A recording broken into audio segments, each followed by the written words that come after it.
I am speaking inside your head. Only you can hear the words that I'm saying right now. Don't worry, James. Do you reckon that worked on anyone? Most of my audience is American, and James is one of the most popular names, so hopefully there's a good chance that someone out there got even mildly freaked out. It's a lot harder to break the fourth wall in a YouTube video because I acknowledge my audience fairly regularly, and viewers of any web show are aware of the fragile veneer that separates reality from the version of reality I choose to show you in my video. Video games have a much easier time breaking the fourth wall because we tend to play games as a way of escaping reality, so having our escapism bring you abruptly down to earth can be very shocking, especially when done in a way that is designed to be terrifying. Used correctly, it can be genuinely very disturbing to have a game bridge the gap between fiction and reality with the intention of unsettling you, and it hasn't always been horror games doing this either. I mean, I guess there's some overlap because a horror game is designed to feed straight back into how the player feels about scary monsters, but I'm looking at slightly more obvious breaches of the fourth wall, if just to address it as something that more games should use to terrify the player. What a future that would be. You can't escape reality, and while I can sit here and talk to you about fourth wall breaks that are intended to be frightening, it's even more frightening to consider a wallet that is too large for your pockets, in which case it's very handy that this video is sponsored by Ridge and their light, sturdy, incredibly strong front pocket wallet that is so durable that it can withstand chainsaw attacks. So it's good to know that your money will be safe from any serial killers. Given how advanced we're making all of our things these days, it's a bit strange how little wallet-making technology has progressed over the years. We've got phones that can do crazy things, but wallets are still leather and heavy and too big for our pockets. Luckily, Ridge is here to help out with their sturdy wallets that can hold up to 12 cards with extra room for cash, and with more than 30 colours and styles to choose from, you're very likely to find something that suits your tastes. Plus, Ridge were kind enough to send me one of their waterproof commuter backpacks with a shock-resistant laptop holder and an external USB port for on-the-go charging. Honestly, once I start going on public transport again, I'm definitely using this as much as possible. Ridge comes with a lifetime warranty, so you can buy one wallet for the rest of your life if you like, with a 45-day return window for a free refund if you're not such a fan. Get 10% off today with free worldwide shipping and returns by going to ridge.com/RabbidLuigi and using the code RabbidLuigi. It's time to move your wallet into the future. Right then, shall we break down some walls?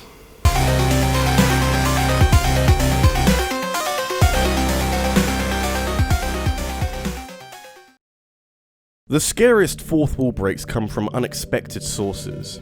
Really, you can apply that to horror in general, because you're more likely to feel intense fear if something terrifying happens while playing anything other than a horror game. No time to prepare for an upcoming scare, they just kinda come out of nowhere and leave you reeling and wondering how something like this could exist in somewhere so innocuous. Doki Doki Literature Club is a trip that takes you places that I never wanted any video game to take me, but it definitely portrays itself as a run-of-the-mill colourful dating sim full of whimsy and anime girls, and definitely not any deep dark secrets of serial killer poems and snap necks and a creeping suspicion that the game is fighting back every step of the way. DDLC is technically a horror game, but it masquerades as anything but for the first third of the game, leading to the eventual transition being initially very jarring, but gradually more understandable. The fourth wall takes a pounding from all angles, but it's the one where Monica takes full control of the situation that things become significantly more unnerving. I mean, this is something, but flirting it sure ain't. The sit down with Monica in the final act of Doki Doki Literature Club completely reframes this whole game into something a lot more personal than was once hinted at. Before, as things started to unravel, it seemed like Monica was merely eliminating the competition to your playable character rather than what's actually going on here, which is her attempts to win you over. The slab of meat behind the keyboard who has spent the past few hours clinging on for dear life as beloved characters keep killing themselves. That's a pretty shocking revelation, and one that makes a sizable hole in the fourth wall as you're left to sit with Monica and ponder what this game has done to you. I used to be so pure. That's not even all of it, because in order to demonstrate her omniscience and awareness of the outside world, Monica will bypass your nickname in-game and refer to you by the name registered to your user profile on your computer. It's easy to understand how she in the game does it, but at the time, when you're swept up in all the death and drama and can't believe how this game has unraveled, this is some seriously creepy shit. Suddenly, this game has got uncomfortably personal, and I'm just about ready to call it a day. I need a stiff drink and a whole lot less anime girls. Doki Doki Literature Club is the game that keeps on giving as it shifts its focus from one style of game to the next as the story unfolds. The final moments of Monica feel like it was always destined to end like that, and the fact that a game that is so full of fourth wall breaks ends with one of the most harrowing from any video game is incredibly fitting. You know, I don't really know what Dan Salvato is going to make next, but if his team can channel this kind of chaotic energy into whatever they do, I'm sure it's going to be a hell of a video game. Although, if any of those characters end up reading out my PIN number, I will be upset.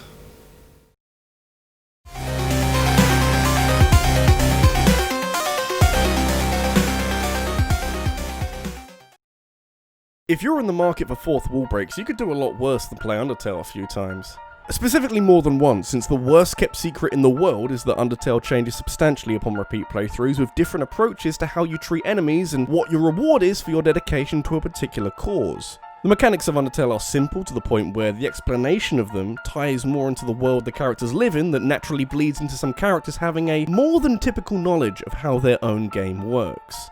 Many characters are aware of the fourth wall and often press up against it as part of Toby Fox's writing style, but one character makes this known from your first conversation with him: Flowey.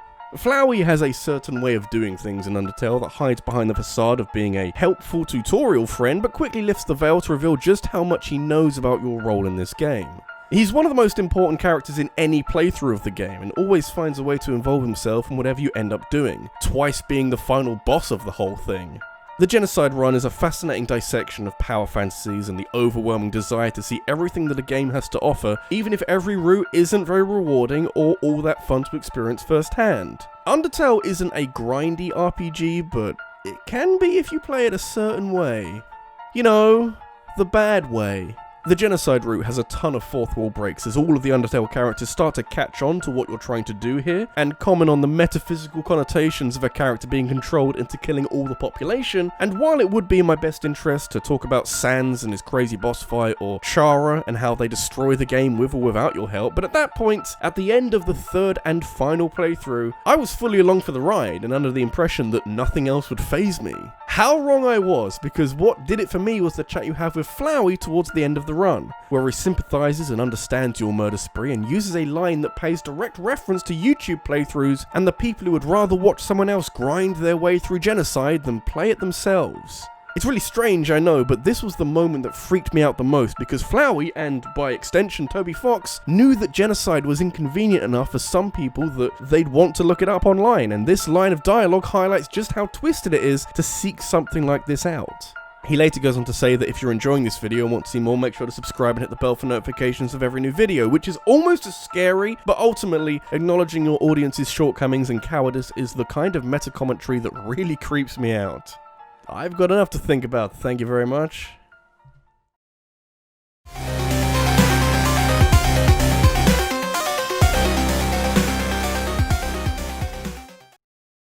There is no limit to the many ways in which horror games can fuck with you. I mean, jump scares are a bit cheap and often feel a little bit too dramatic considering that I haven't made a mistake big enough to warrant such a reaction, but I've always been more interested in the more psychological side of horror and a game that slowly molds your perception to work against you and an environment that just has its own character in a way.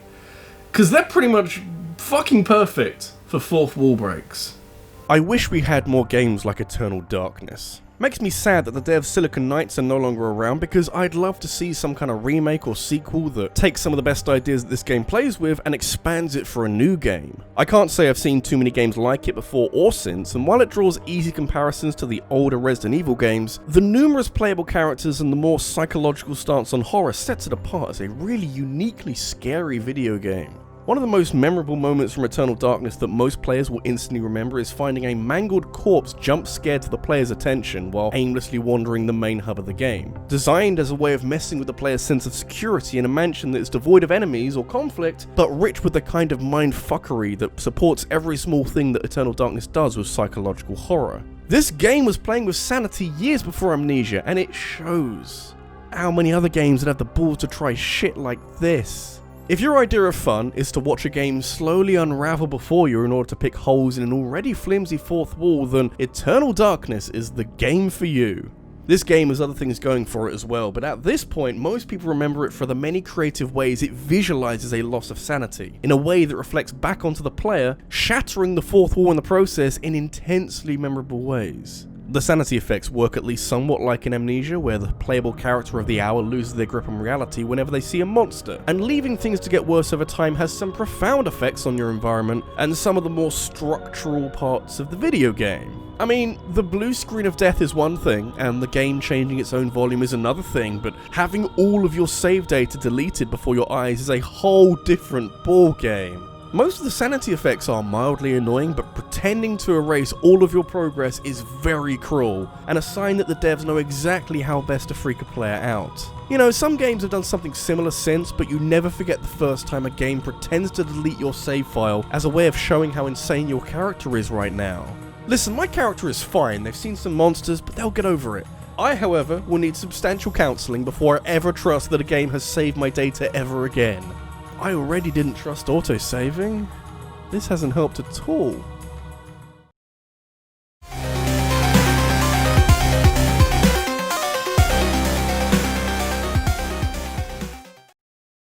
It's easy to forget how great Batman Arkham Asylum was. I don't think Rocksteady signed up for making more than one of these games from the outset, and it shows since the tight focus that was such a key component of Arkham Asylum fell away once subsequent games broadened their horizons for open-world gameplay. Arkham Asylum is a special game that makes the most of its enclosed, almost claustrophobic setting to create an intense anxiety that never really goes away, and does an awful lot to portray the Asylum itself as an ever-changing entity that houses some of the most unpredictable villains among Batman's rogues gallery. Naturally, much of the focus is on the Joker, but Arkham Asylum also shares some of the spotlight with Scarecrow, and his unique brand of psychological fuckery that provides some of the highest highlights in the whole game.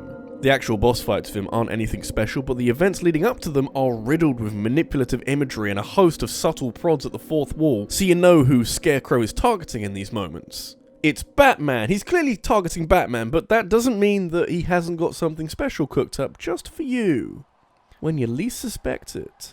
Batman Arkham Asylum has a lot going for it, and certainly tries to lean in on the Asylum part of its title, but at the end of the day, Rocksteady wanted to create a tangible version of Batman that fans would really enjoy, and help fulfill their fantasies of controlling a rich, muscular guy who goes around breaking bones as part of his higher calling.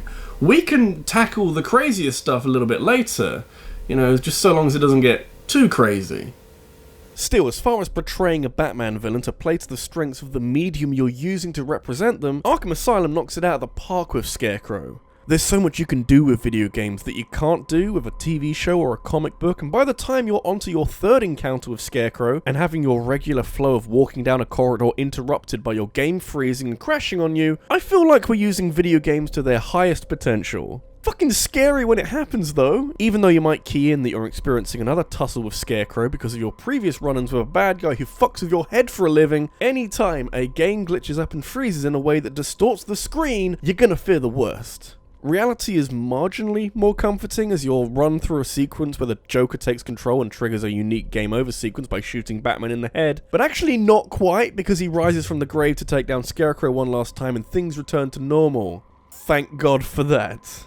Oh man though, for a moment there, it really does look like the game is breaking down, and in an age of Xbox's Red Ring of Death, any concern about this is 100% completely justified. You can see why they saved this for last.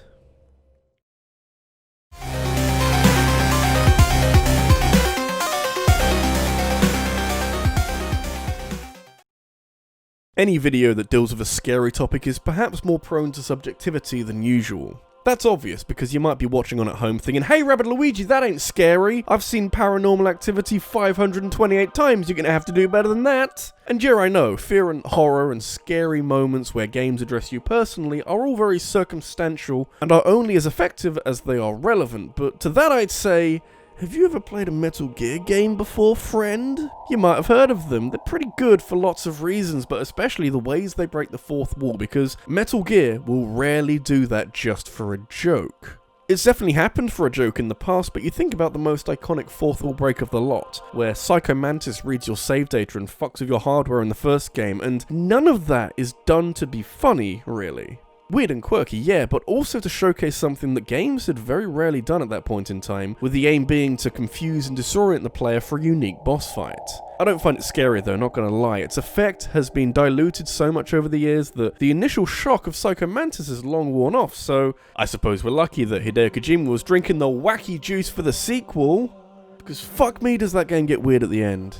The themes of Metal Gear Solid 2 are heavy and not exactly something you'd expect a video game to tackle head on, but amongst all the symbolism and greater meaning, Raiden spends a fair portion of Arsenal gear taking some bizarre codec calls from Colonel Campbell. After a while his voice starts distorting and he starts referring to Raiden's mission as more of a simulation and part of a wider video game, going so far to tell Raiden to turn the console off because the mission's a failure and you've been playing for too long anyway. You've probably hurt your eyes, damn. This accompanies strange tangents about needing 61 scissors and how Campbell got abducted by aliens, and even some hints alluding to the whole game being a mere simulation of the first game with Raiden strung along for the ride.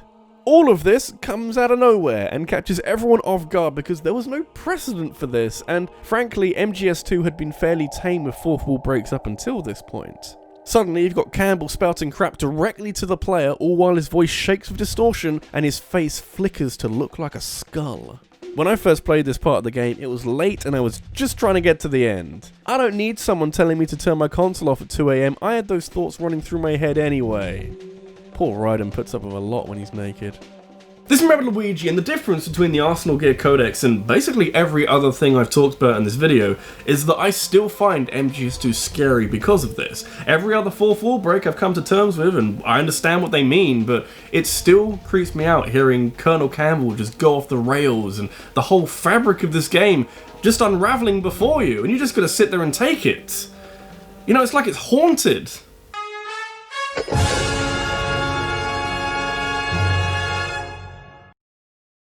So, what topic would you like to see me cover next? Leave your suggestion in a comment on this video because I'll be taking the best ideas and making a poll on my community tab, which you can then vote on to decide what the next video is about.